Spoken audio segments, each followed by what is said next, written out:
तो दोस्तों आज हम रिव्यू करने वाले हैं पोट्रॉनिक्स POR512 पोर्टेबल स्पीकर का, जो कि हमने हाईली डिस्काउंट प्राइस में बाई किया था 200 रुपये में। इसका ओरिजिनल प्राइस है लगभग 1200 रुपये का, इसका ओरिजिनल MRP है।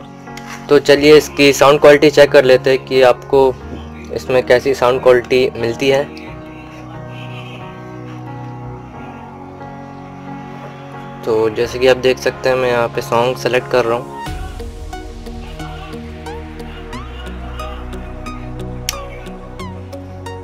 इसको मैंने ऑन कर दिया है। तू बढ़ा ले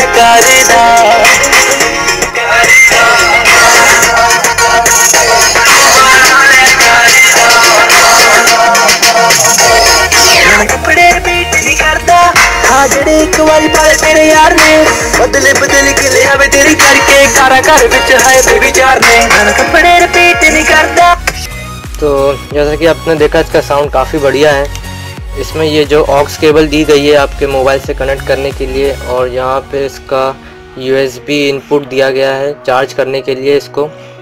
तो हमने लगभग इसको 1 घंटे चार्ज कर लिया था और ये काफ़ी अच्छा बैकअप दे देता है। 4-5 घंटे का बैकअप दे देता है, लगातार म्यूज़िक चलता रहता है। और तो वीडियो को देखने के लिए बहुत बहुत धन्यवाद। अगर आपको वीडियो अच्छा लगा हो तो प्लीज़ सब्सक्राइब करें।